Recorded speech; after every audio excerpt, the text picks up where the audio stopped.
Bayangin kalau besok pagi semua kantor pemerintahan tiba-tiba berhenti kerja. Pegawainya disuruh pulang, museum tutup, layanan pajak berhenti, bahkan ilmuwan di lembaga penelitian nggak bisa masuk lab karena negara kehabisan duit operasional. Aneh ya? Tapi itulah yang lagi terjadi di Amerika Serikat sekarang, negara adidaya yang pemerintahannya lagi shutdown. Hai penjelajah waktu, selamat datang di Labirin Sejarah, tempat di mana masa lalu tidak pernah benar-benar berlalu. Bersiaplah untuk menyusuri lorong-lorong waktu dan menemukan cerita-cerita yang tersembunyi di balik tirai sejarah. Democrats are well aware of the damage of a government shutdown. Kalau kamu dengar berita Amerika lagi shutdown, jangan keburu mikir negaranya lagi mau kolaps atau kacau balau ya. Shutdown itu bukan berarti Amerika runtuh, tapi lebih ke situasi di mana sebagian besar kegiatan pemerintah federal sementara berhenti. Kantor-kantor pemerintah nggak bisa jalan kayak biasa karena satu hal, duit operasionalnya belum disetujui sama Kongres. Nah, biar gampang, kita mulai dari dasarnya dulu. Apa sih yang dimaksud dengan government shutdown? Sederhananya, shutdown terjadi waktu pemerintah Amerika kehabisan izin legal buat ngeluarin uang.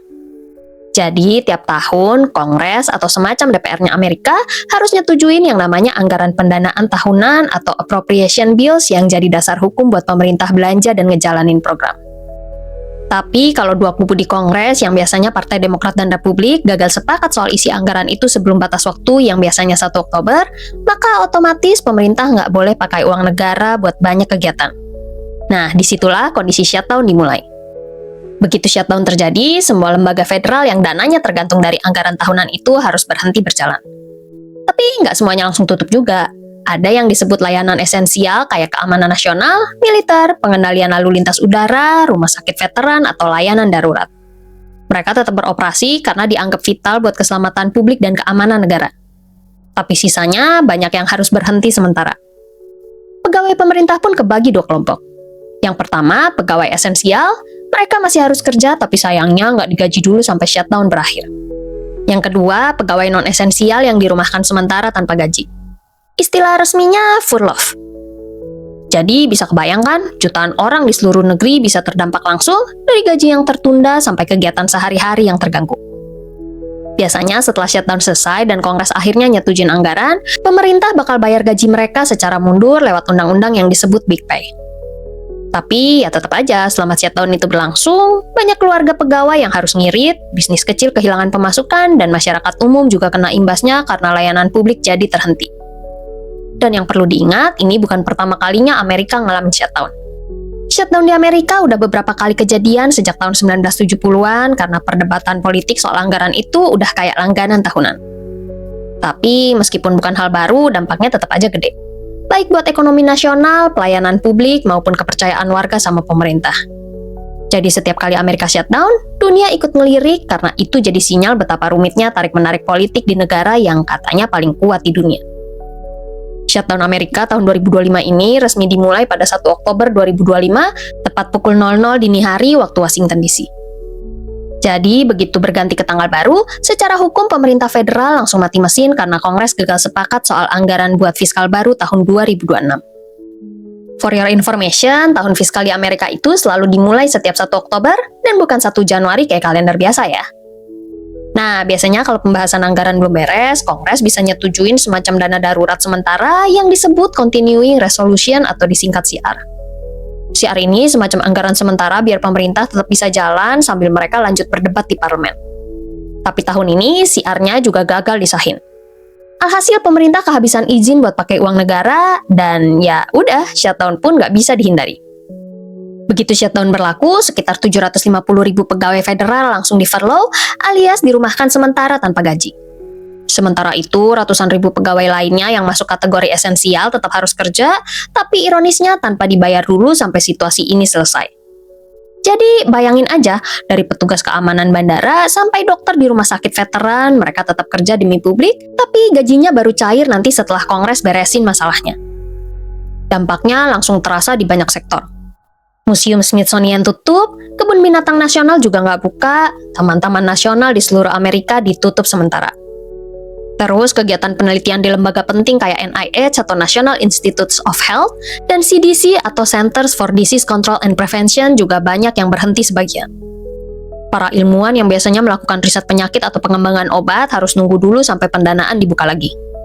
Nggak cuma itu, layanan administrasi di instansi kayak IRS atau kantor pajak dan imigrasi juga ikut terganggu. Jadi masyarakat yang lagi ngurus pajak, visa, atau dokumen-dokumen resmi, semuanya ikut terhambat. Intinya, walau negara nggak tutup total, banyak hal penting di kehidupan sehari-hari masyarakat Amerika yang jadi tersendat. Kalau ditanya, kenapa sih Amerika bisa sampai shutdown lagi tahun 2025 ini? Jawabannya simple tapi juga rumit. Akar masalahnya ada di politik dan perebutan arah kebijakan. Jadi sebenarnya bukan karena negara kehabisan uang, tapi karena para politisinya gagal sepakat gimana uang itu mau dipakai. Pertama, kita mulai dari hal paling teknis, ketika Kongres Amerika setiap tahun harus meloloskan 12 undang-undang pendanaan utama buat berbagai lembaga federal, mulai dari pertahanan, pendidikan, kesehatan, sampai transportasi. Tapi sampai akhir September 2025, cuma 4 dari 12 rancangan itu yang berhasil disahkan. Sisanya masih mentok di meja perdebatan karena masing-masing partai punya pandangan dan prioritas anggaran yang beda banget. Nah, karena undang-undang pendanaan itu saling nyambung, kalau satu aja macet, efek dominonya bisa bikin seluruh anggaran negara mandek, dan itulah yang akhirnya memicu shutdown. Di balik mandeknya proses itu, ada pertikaian besar antara Partai Demokrat dan Partai Republik. Partai Demokrat yang jadi oposisi saat ini pengen ngelanjutin subsidi asuransi kesehatan dari program Affordable Care Act atau ACA alias Obamacare dan juga menjaga dana untuk program bantuan sosial serta pendidikan. Sementara Partai Republik yang sekarang dominan di Kongres punya pandangan sebaliknya. Mereka nggak mau program sosial besar itu dimasukin lagi ke anggaran dan malah nuntut pemangkasan belanja federal.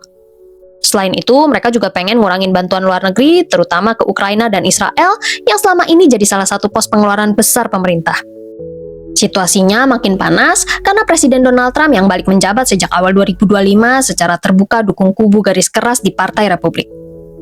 Trump bahkan ngancam bakal veto atau memblokir rancangan anggaran apapun yang menurut dia terlalu boros dan gak sesuai sama visinya buat mengutamakan Amerika dulu, alias American First. Jadi kalau presiden aja udah ambil posisi keras, ya ruang kompromi di Kongres makin sempit. Masalahnya di dalam Partai Republik sendiri juga nggak kompak. Ada kelompok konservatif ekstrim yang dikenal dengan nama House Freedom Caucus, dan mereka nolak segala bentuk kompromi termasuk usulan buat bikin continuing resolution alias dana sementara biar pemerintah nggak shutdown. Mereka maunya anggaran dipotong besar-besaran tanpa ada tambahan untuk program sosial atau bantuan luar negeri sama sekali. Akibatnya, pimpinan DPR dari Partai Republik sendiri jadi serba salah karena buat lolosin undang-undang mereka juga butuh suara dari kelompok ini. Begitu para anggota garis keras itu nolak, suara mayoritas otomatis gak cukup dan anggaran pun gagal disahkan tepat waktu. Terakhir, sistem politik Amerika sendiri bikin situasi kayak gini gampang buntu. Karena mereka pakai sistem pemisahan kekuasaan, Presiden, DPR, dan Senat punya wewenang yang seimbang tapi juga bisa saling blokir. Jadi kalau salah satu pihak nggak mau kompromi, ya nggak ada mekanisme otomatis yang bisa memperpanjang pendanaan negara. Beda sama negara parlementer kayak Inggris atau Australia, yang kalau anggarannya belum beres, pemerintah bisa tetap jalan. Di Amerika, begitu tenggat waktu lewat tanpa kesepakatan, shutdown langsung terjadi otomatis. Jadi intinya shutdown 2025 ini bukan karena Amerika kehabisan uang, tapi karena para pemimpinnya gagal duduk bareng dan sepakat soal cara makainya. Politiknya buntu, partainya terpecah, presidennya keras kepala, dan rakyatnya yang akhirnya harus ngerasain dampaknya. Kalau ngomongin dampak shutdown 2025 ini, yang paling kelihatan jelas ya dampak ekonomi dan kehidupan sehari-hari rakyat Amerika. Karena walaupun kesannya cuma urusan politik di Kongres, ujung-ujungnya yang paling kena imbas tetap masyarakat biasa, terutama para pegawai pemerintah dan mereka yang bergantung pada layanan publik. Begitu shutdown dimulai, ratusan ribu pegawai federal langsung dirumahkan tanpa gaji, sementara yang masih kerja pun belum dibayar sampai anggaran disahkan. Di sisi lain, layanan publik juga ikut mandek dari urusan paspor, pajak, sampai riset medis dan taman nasional. Akibatnya, aktivitas warga melambat dan rasa frustasi makin tinggi karena nggak ada kepastian kapan pemerintah bakal jalan normal lagi. Dari sisi ekonomi, dampaknya juga nggak main-main. Tiap minggu shutdown berlangsung, Amerika bisa kehilangan miliaran dolar cuman karena aktivitas pemerintah berhenti. Pegawai yang nggak digaji otomatis kurangin belanja harian, yang ujungnya nurunin konsumsi dan perputaran uang di masyarakat. Pemerintah juga nggak bisa nyairin dana proyek baru, bikin rantai pasokan di beberapa sektor ikut melambat. Investor pun mulai waspada. Kepercayaan pasar turun, indeks saham naik turun nggak stabil. Waktu ekonomi Amerika goyah, pasar global biasanya ikut deg-degan juga karena pengaruhnya ke seluruh dunia gede banget. Beberapa lembaga riset ekonomi bahkan ngitung kalau shutdown ini bertahan sebulan penuh, produk domestik bruto atau PDB Amerika bisa turun 0,2 sampai 0,3%. Mungkin kelihatannya kecil, tapi buat skala ekonomi sebesar Amerika, angka itu artinya ratusan miliar dolar yang hilang. Selain dampak ekonomi, dampak politiknya juga kerasa banget. Setiap kali terjadi shutdown, kepercayaan publik ke pemerintah federal langsung anjlok. Rakyat jadi makin skeptis dan mikir, kalau urusan gaji pegawai dan pelayanan publik aja nggak bisa diatur, gimana mengurus negara? Dan ya, meskipun kedengarannya kacau, shutdown bukan hal baru buat Amerika. Bisa dibilang ini udah kayak tradisi buruk dalam sistem politik mereka, sesuatu yang seolah muncul tiap kali pemerintah dan Kongres nggak bisa sepakat soal duit. Kalau kita lihat ke belakang, sejarahnya cukup panjang. Tahun 1995 sampai 1996 misalnya, pemerintahan Presiden Bill Clinton sempat lumpuh selama 21 hari gara-gara adu argumen dengan Ketua DPR waktu itu Newt Gingrich soal defisit anggaran. Terus di tahun 2013, Presiden Barack Obama juga ngalamin hal serupa selama 16 hari karena perdebatan keras soal program Obamacare alias reformasi asuransi kesehatan yang dia usung. Shutdown paling panjang terjadi di periode pertama Donald Trump, yaitu tahun 2018 sampai 2019 yang berlangsung selama 34 hari, yang jadi rekor terlama dalam sejarah Amerika akibat perselisihan soal pendanaan tembok perbatasan Meksiko. Dan sekarang di periode keduanya tahun 2025, Trump lagi-lagi menghadapi shutdown yang masih berlangsung sampai sekarang. Kali ini penyebabnya campuran dari beberapa isu anggaran, mulai dari pengeluaran sosial dalam negeri sampai bantuan luar negeri dan pendanaan pertahanan. Intinya, pemerintah dan Kongres masih belum sepakat soal arah prioritas belanja negara. Negosiasinya udah berlangsung sejak akhir September, tapi sampai pertengahan Oktober 2025 belum juga ada titik temu. Jadi, ya shutdown bukan hal aneh lagi di Amerika, tapi tetap aja bikin pusing banyak orang. Setiap kali kejadian, polanya hampir selalu sama. Para politisi saling sandera di atas, sementara rakyat biasa yang harus nanggung akibatnya di bawah. Nah, mungkin banyak yang penasaran, kenapa cuma Amerika yang bisa sampai shutdown kayak gini, terus negara lain kok nggak pernah ya? Jawabannya ada di perbedaan sistem politiknya. Kebanyakan negara maju lain kayak Inggris, Kanada, atau Australia nggak bakal ngalamin shutdown kayak Amerika karena sistem politik mereka beda. Mereka pakai sistem parlementer di mana eksekutif dan legislatif saling terhubung. Pemerintah biasanya dijalanin sama partai atau koalisi yang punya mayoritas kursi di parlemen. Jadi, kalau rancangan anggaran ditolak, itu artinya pemerintahannya dianggap gagal dan bisa jatuh, bukan malah bikin layanan publik berhenti total. Setelah itu, biasanya diadakan pemilu baru buat nentuin pemerintahan pengganti. Terus, beberapa negara juga punya aturan yang memungkinkan anggaran lama tetap berlaku sementara waktu kalau anggaran baru belum disahkan, mirip konsep continuing resolution di Amerika, tapi diterapkan lebih otomatis. Dengan cara ini, gaji pegawai dan layanan publik bisa tetap jalan. Dan karena ada mekanisme semacam itu, shutdown besar kayak yang sering kejadian di Amerika nyaris nggak pernah terjadi di negara-negara lain. Singkatnya, sistem mereka didesain supaya perdebatan politik di atas nggak langsung nyeret rakyat jadi korban di bawah. Sementara itu, di Amerika sistemnya beda. Mereka pakai sistem presidensial dengan pemisahan kekuasaan penuh antara eksekutif yaitu presiden dan legislatif yaitu Kongres. Jadi walaupun presidennya satu partai, tapi kalau mayoritas di DPR dan Senat dikuasai partai lain, gesekan bisa gampang banget muncul. Kalau dua kubu nggak sepakat soal anggaran, ya udah, nggak ada mekanisme otomatis yang bisa nyelamatin jalannya pemerintahan, dan hasilnya cuma satu, yaitu shutdown. Nah, masuk ke situasi terbaru shutdown 2025 ini, kondisinya sampai pertengahan Oktober 2025 masih belum kelar juga. Negosiasi masih terus berlangsung antara pemimpin Senat dari Partai Demokrat dan pimpinan DPR dari Partai Republik. Ada beberapa kali pertemuan tertutup di Capitol Hill, tapi belum menghasilkan kesepakatan yang konkret. Salah satu ide yang sempat diajukan adalah bikin CR sementara atau continuing resolution selama 45 hari, biar pemerintah bisa jalan lagi sementara mereka lanjut bahas anggaran. Tapi masalahnya, kelompok konservatif garis keras di Partai Republik langsung nolak mentah-mentah. Mereka menganggap langkah itu cuma menunda masalah dan bukan menyelesaikannya. Akibatnya, pembahasan di Kongres terus berputar-putar tanpa hasil. Saking lamanya buntu, beberapa lembaga federal mulai nyari cara sendiri buat bertahan. Misalnya, Museum Smithsonian di Washington DC yang biasanya didanai pemerintah pusat, sekarang dapat bantuan darurat dari pemerintah kota supaya bisa tetap buka terbatas dan nggak ngecewain para turis.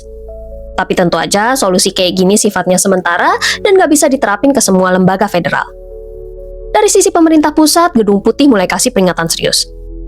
Dalam pernyataan resminya, mereka bilang kalau shutdown ini terus berlanjut sampai November, dampak ekonominya bakal meluas secara signifikan. Artinya bukan cuma pegawai dan layanan publik yang kena, tapi efeknya bisa nembus ke dunia bisnis, pasar keuangan, bahkan stabilitas ekonomi global. Singkatnya, Amerika lagi kejebak dalam permainan tarik-menarik politik yang panjang banget. Negara lain nggak ngalamin hal serupa bukan karena mereka lebih hebat, tapi karena sistem politik mereka lebih efisien dan punya rem darurat yang mencegah kebuntuan total. Sementara di Amerika, kalau dua pihak udah sama-sama keras kepala, yang bisa dilakukan cuma nunggu salah satu ngalah sambil rakyatnya tetap harus bertahan di tengah keadaan yang serba nggak pasti. Kalau dipikir-pikir, agak aneh juga ya, negara sebesar Amerika Serikat dengan ekonomi terbesar di dunia bisa berhenti cuma karena DPR dan Senat lagi nggak sepakat soal duit. Tapi justru dari sini kita bisa lihat satu hal penting, bahwa kekuatan besar pun bisa lumpuh gara-gara politiknya sendiri. Di atas kertas, sistem demokrasi Amerika kelihatan rapi dan kuat. Tapi begitu kepentingan partai dan ego politik mulai berbenturan, semua bisa macet, bahkan sampai bikin kantor pemerintahan tutup dan ratusan ribu orang kehilangan gaji sementara. Buat rakyat biasa di sana, shutdown ini bukan cuma berita di TV atau headline koran. Dampaknya nyata banget mulai dari dompet, pekerjaan, sampai kehidupan sehari-hari. Ini bukan lagi soal siapa yang menang debat di Capitol Hill, tapi soal gimana caranya mereka belanja bahan makanan minggu depan atau kapan gaji mereka akhirnya cair. Di tengah semua drama politik itu, rakyat tetap harus lanjut hidup, sementara para politisi masih berdebat soal siapa yang salah. Shutdown ini jadi pengingat kecil tapi keras. Politik kalau udah kehilangan arah dan kompromi, bisa bikin negara paling kuat sekalipun berhenti berfungsi. Dan mungkin dari kejadian ini kita bisa belajar sesuatu. Bahwa demokrasi bukan cuma soal siapa yang pegang kekuasaan, tapi gimana kekuasaan itu dipakai buat jaga kehidupan orang banyak, bukan malah bikin susah. Nah, kalau menurut kamu gimana? Sistem kayak gini masih relevan buat negara demokrasi modern kayak Amerika, atau udah saatnya mereka ubah cara kerja birokrasinya biar negara sebesar itu nggak tutup kantor tiap kali politisinya berantem? Tulis pendapatmu di kolom komentar ya. Kalau kamu suka bahasan seru kayak gini, jangan lupa like, subscribe, dan nyalain loncengnya biar nggak ketinggalan episode-episode menarik dari Labirin Sejarah. Sampai di ujung labirin kali ini, tapi jangan khawatir, masih banyak lorong waktu yang menunggu untuk kita jelajahi bersama. Sampai jumpa di petualangan berikutnya penjelajah waktu.